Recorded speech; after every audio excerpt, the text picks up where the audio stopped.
Depuis petit, j'aimais bien le bricolage, la mécanique.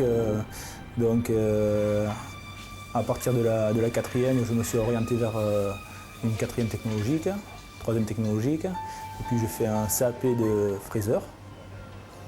En suivant, j'ai fait un BEP d'Orsu, c'est toujours dans la partie mécanique.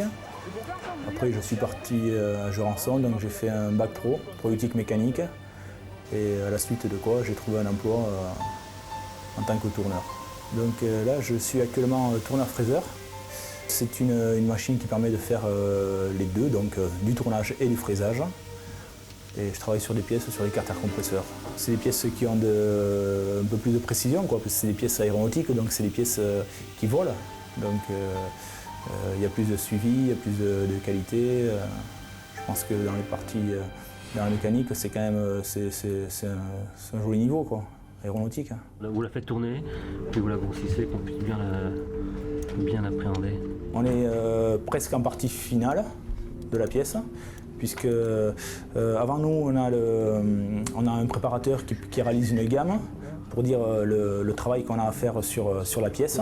Et c'est la personne qui réalise, en fonction des plans qu'on lui donne, de la personne qui a dessiné les dessins, elle va définir sur quelle machine vont être réalisées les opérations, en fait. Elle va établir une gamme avec différentes phases et le cheminement des étapes à suivre pour la pièce. Donc la pièce elle arrive de chaudronnerie et nous on commence à faire des parties usinées dessus. On réalise tout l'usinage dessus, la finition de la pièce.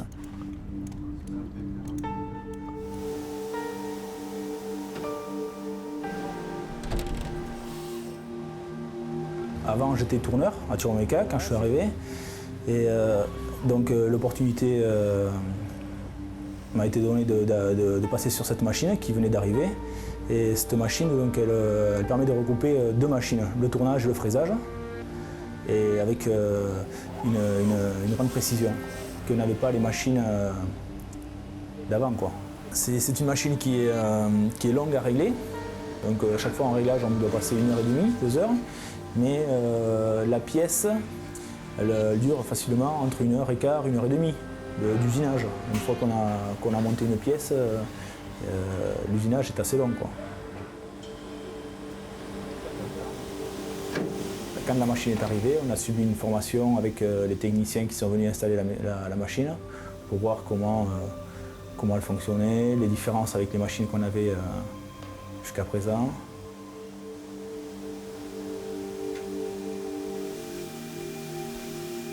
Les qualités pour être tourneur-fraiseur, il faut surtout être, je pense, méthodique, appliquer les règles, suivre les gammes, puisqu'il faut suivre quand même un plan, il y a des démarches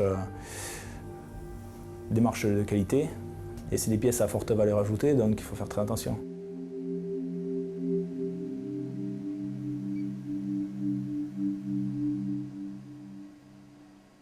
On laisse plein de bavures, donc en suivant, on amène la pièce avant de la faire contrôler, on l'amène à des personnes qui sont chargées de faire les bavurages, en quelque sorte nettoyer la pièce, arrondir, émousser les angles, de façon à ce que la pièce elle soit sécurisée, quoi, qu'elle ne soit plus aussi tranchante. À la suite de quoi, elle s'en va au contrôle, et au contrôle, il contrôle vraiment si la pièce est conforme à la gamme que le préparateur a réalisée.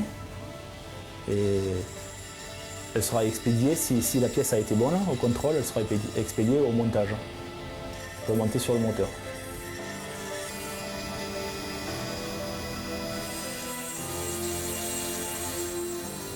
Possibilité d'évolution vers la programmation peut-être, ou vers les préparateurs, vers le contrôle.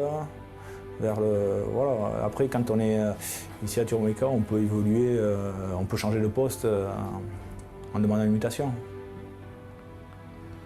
Bon, pour le moment, moi, c'est pas trop mon objectif, puisque je viens d'arriver depuis 1 an et demi sur la machine, et j'ai envie de continuer un peu, de connaître un peu mieux la machine et les pièces, quoi. Je pense qu'il faut encore 1 an et demi pour bien connaître la machine, quoi. Pour l'instant, j'ai pas trop de... Je voudrais faire ma place là où je suis, quoi. Voilà.